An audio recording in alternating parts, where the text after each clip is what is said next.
Shalom, all praises to Yahweh, by Shem Yahushai, by Shem HaRakakadesh, double honors to the apostles and elders, great men standing of a while, and shalom to all the brothers doing the work of certain truth, pushing his word to the four corners, man. Yeah, you know, the famine is coming, man, and it's something that it's become clearer and clearer that all these prophecies, hey, they're here, man. They're being experienced. They're in the midst, and it's the Matthew 24, where people are gonna be giving in marriage, feasting, enjoying themselves, living life, up until the door to the ark closes. So, people are still able to go out here. You go on social media, you see people bending the knee, offering a ring. You go around, there'll be concerts popping off. There'll be fresh lines of cars coming out. There'll be all kind, like, life is as far as people in the world appear continues to be moving, but these things are coming. That's the thing is whilst you're gonna have it like Children of Men, where they had like central London, where it seemed like shit was normal, but then you go further out, you have the coppers coming round, strapped up with the fattest guns, running up on them and saying, "Where's your British passport? Get your fucking passport out!" And then you go to the concentration camps, and there's a madness. It's a fucking war zone. But the people that are disconnected, they're just in their bubble. They ain't got to deal with it, and that's how it's gonna be for certain people. Certain people are gonna, they're gonna mess with a mark. They're gonna get their chip, and then they're gonna be in the system. They're gonna be able to do certain things, and they're gonna think, yeah, everything's fine. Look, all you have to do is comply. All you have to do is just do what you're told.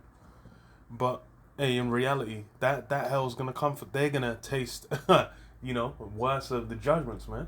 Because said what, they're gonna be tormented with fire before the holy angels. So on AP News says Russia's war heats up cooking oil prices in global squeeze. For months, Istanbul restaurant Tarihi Balika tried to absorb the surging cost of sunflower oil. Its cooks use to fry fish, squid, and mussel. Jesus Christ, heathen meats.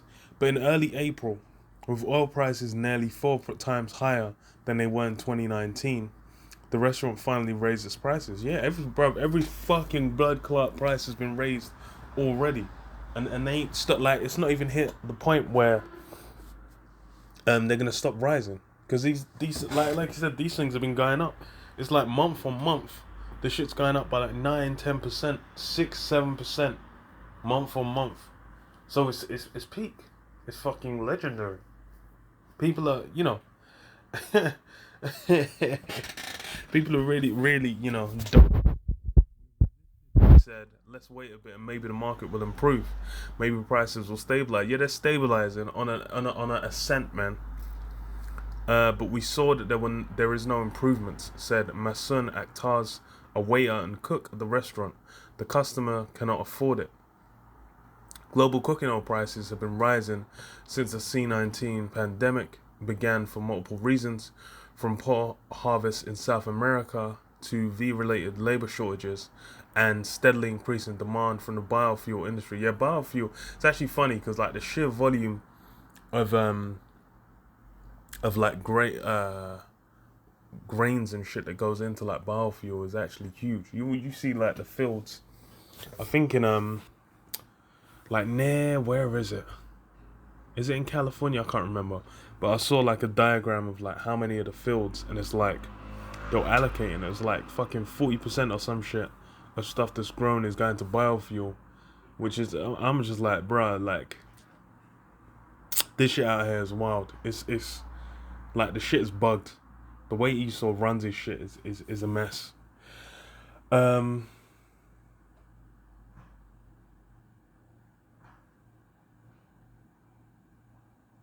What it say? So, increasing amount. So, biofuel. The war in Ukraine, which supplies nearly half the world's sunflower oil, on top of the 25% from Russia. Man said between them, it's almost 3/4, probably like 2/3 of the world's sunflower oil. And yeah, sanctions on Russia mean that's peak. Or man are gonna be dashing rubles. Yeah, which is interrupting shipments and sent cooking oil prices spiraling, and that's something that's gonna impact everything. Because cooking oil is used for bare shit.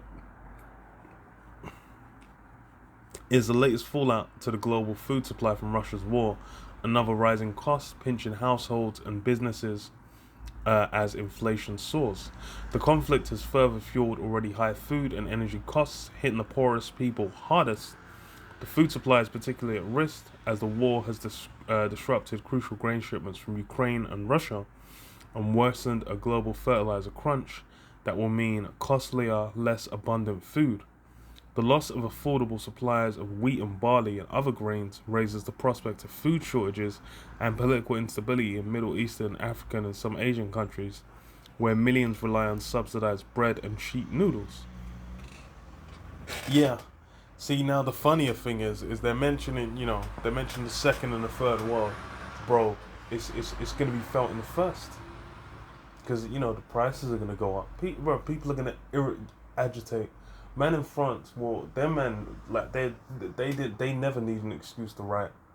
Their man would just be out just cause the weather's nice, and complaining about shit. They'll be complaining because Macron won. They'll be complaining because Le Pen even ran. They'll be complaining because that's what they're like. A lot of Europe, they'll just they're just rebellious as fuck. They're just out there just. Ugh. So as these things hit, you can have people losing it already. Vegetable oil prices hit a record high in February, then increased another 23% in March, according to the UN Food and Agriculture Organization. Jesus, that's funny as hell.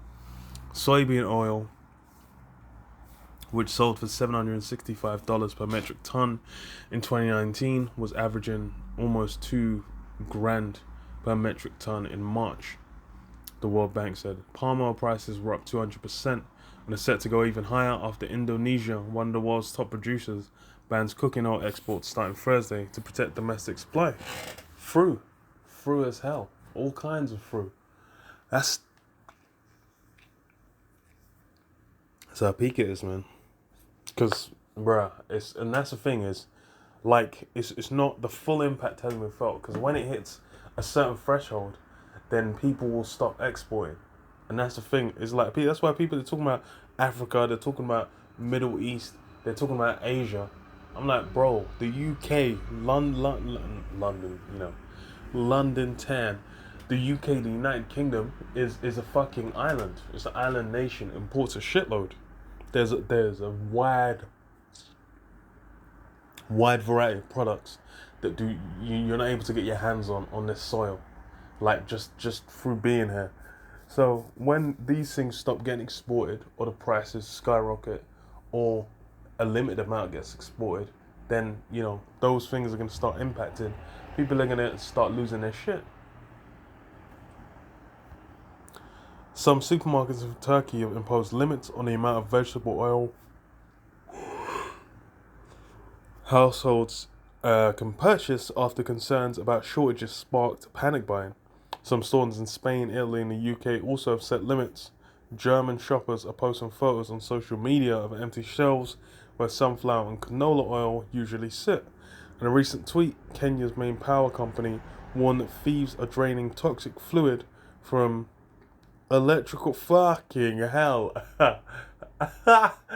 Bro, what? They're selling toxic waste as cooking oil from electrical transformers. Bro, that's wild. Them man even going in on transformers like that is nuts. We'll have to boil everything.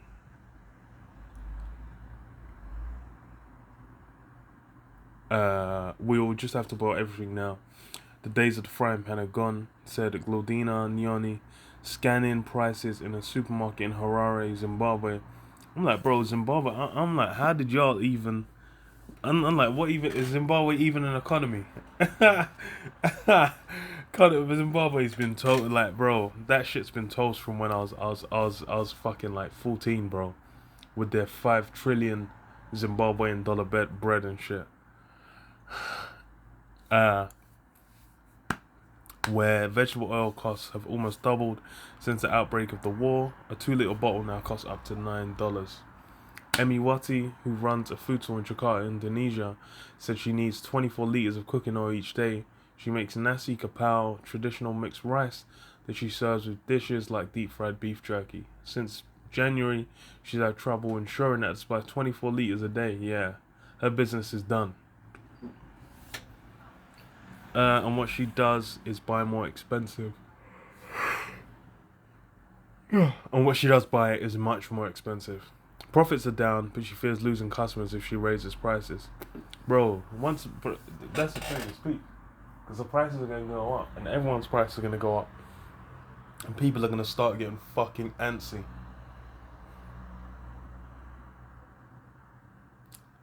I am sad, said Emi Wati, who only uses one name.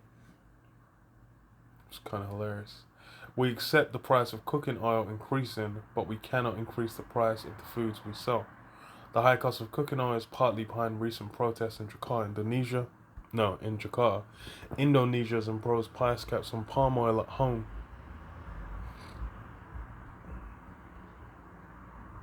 Yeah, through. Actually, would say here. Okay, so big companies are feeling the pain too. London-based Unilever, maker of Dove soap and Hellmann's mayonnaise, said it has contracts for critical ingredients like palm oil for the first half of the year, but it warned investors that its costs could rise significantly in the second half. Cargill, a global food giant that makes vegetable oils, said its customers are changing formulas and experimenting with different kinds of oils at a higher rate than usual. That could be tricky because oils have different properties. Olive oil burns at a lower temperature than sunflower oil, for example, while palm oil is more viscous. No. So it's fruit.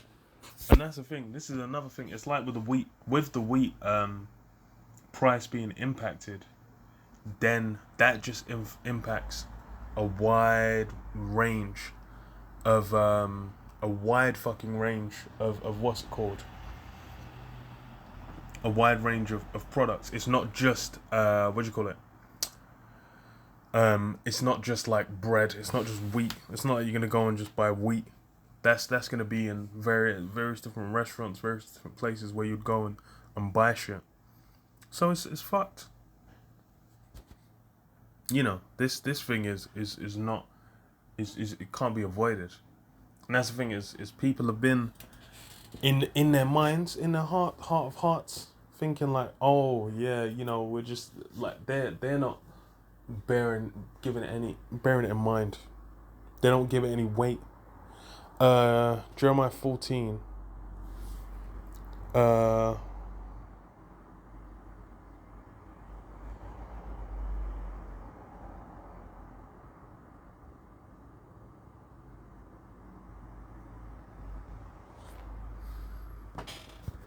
11. It says, then said the Lord Yahweh unto me, pray not for this people for their good.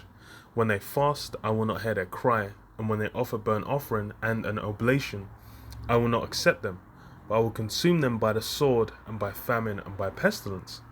Then said I, Most High Power, behold, the prophets say unto them, ye shall not see the sword, neither shall ye have famine, but I will give you assured peace in this place.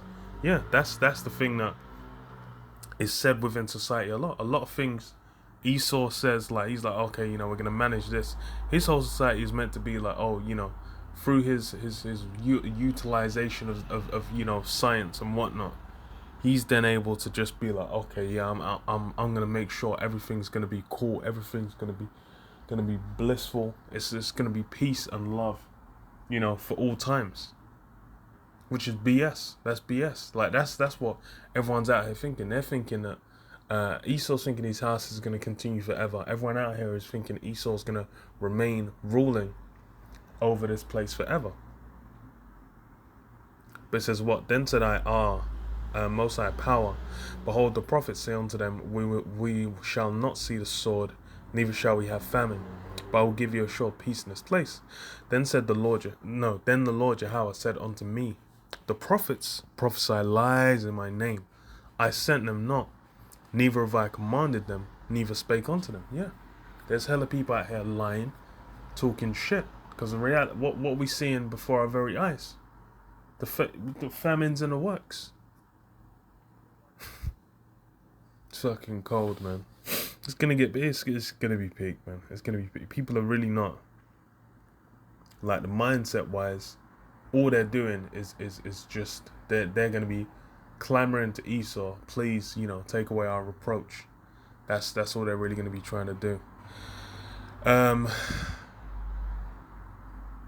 Neither of prophesy. Okay, then the Lord Yahweh said unto me, the prophets prophesy lies in my name. I sent them not, neither have I commanded them, neither spake unto them. They prophesy unto you a false vision and divination, and a thing of naught, and the deceit of their heart. Yeah, the evil machinations of their heart. Therefore, thus saith the Lord Yahweh, concerning the prophets, that prophesy in my name, and I sent them not, yet they say, sword and famine shall not be in this land. Yeah, it's funny as well, because even with the false prophets, the Lord put the lion spirit in their mouth.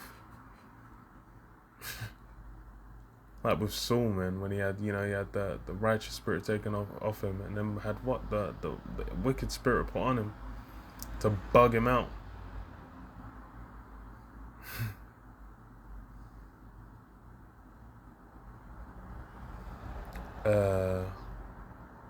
And I sent them not, yet they say, sword and famine shall not be in this land. By sword and famine shall those prophets be consumed.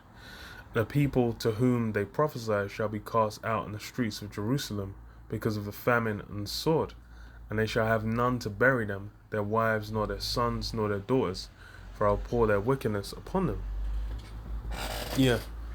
So, whether if is as far as with Esau, what he's saying, how he's been pushing things, like, bro, you would never think any bad thing is ever going to happen within Esau's society.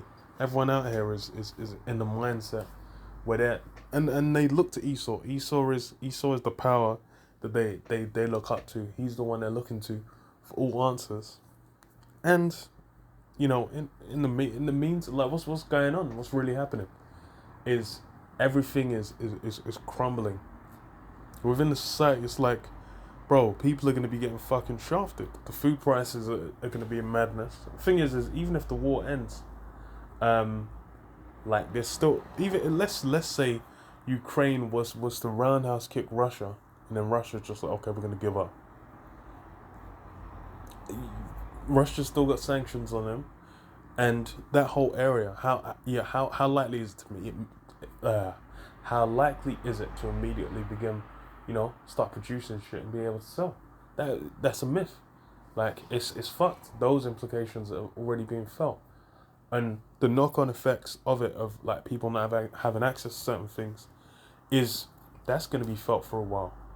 And like they said in the article, there was things that happened prior. There was things that happened in prior years that impacted and now are, combining together. It's not just like this one thing. So, as the prophets, the men of Yahweh Hashem Yahushua, they've been given the eyes to see. They've been given the vision to kind of be able to put it together. Like, okay, so that's what's going to go down. 1 Thessalonians 5:1. But of the times and seasons, brethren, ye have no need that I write unto you. For yourselves know perfectly that the day of the Lord so cometh as a thief in the night. For when they shall say peace and safety, then sudden destruction cometh upon them, as travail upon a woman with child, and they shall not escape. But ye, brethren, are not in darkness, that day should overtake you as a thief. Yeah. When they shall say peace and safety, then sudden destruction. That's the thing. It's same thing back then, same thing now. Everyone's in the spirit of peace and safety. They're all thinking like, oh yeah, everything bless up, everything good. Just make money. Yeah, that make money spirit. just That's really the mindset. Everyone's like, yo, me I invest. Yo, the market down. Me make a quick buck. Rev Jake out here trying to maximize their existence here, not paying attention. It's there, it's clear as day, man. Bro, it's like you go in price of every. Bro, the way the price has been rising, I'm like, bro, how the fuck is like inflation went up? I ain't even seen my April paycheck. The April paycheck, that tax is gonna be like a fucking cattle prod, bro. And is it national shit, bro? It's gonna be peak. People are gonna be getting absolutely destroyed. People are gonna be getting absolutely destroyed. It's funny as hell. Funny as hell.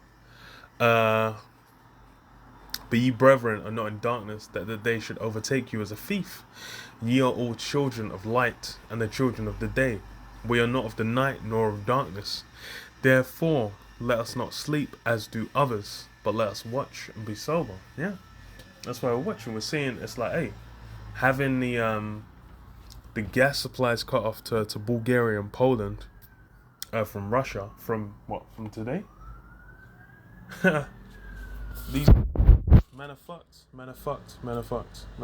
It's like it's gonna be peak as hell. Like people are really not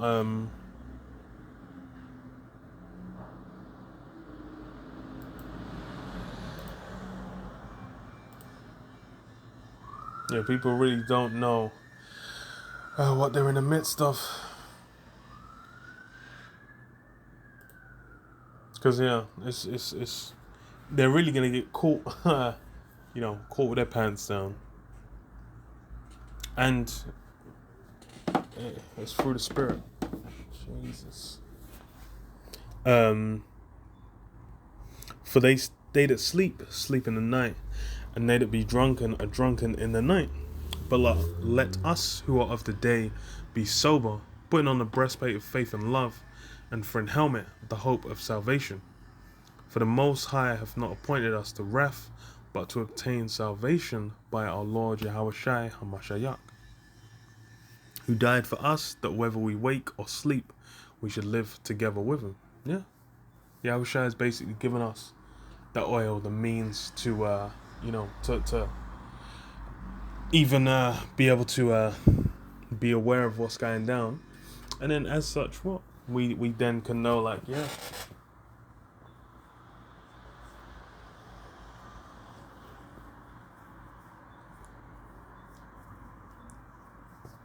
We can see what's coming. And then even, ring the warning bell, man.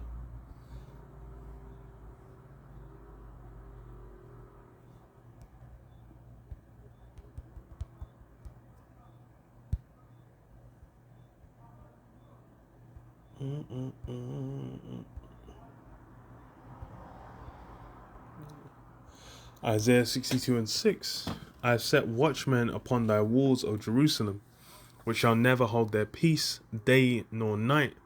Ye that make mention of the Lord Yahweh, keep not silence. Give him no rest till he establish, until he make Yerushalayim a praise on the earth, a praise in the earth. Yeah. So the Lord's got his watchmen watching, and hey, what are we in the midst of? We're in a point where it's coming to that breaking point. And really is as well for what? The Karagma. Teaching about the Karagma as well. That's a key thing. That's something that's like right at the door. And hey, not all these Israelite groups are teaching about it. But that's the main one. Because shit, you take that, it's a wrap. It's a wrap. But cool. But yeah, I'll leave it there. Shalom. Shalom.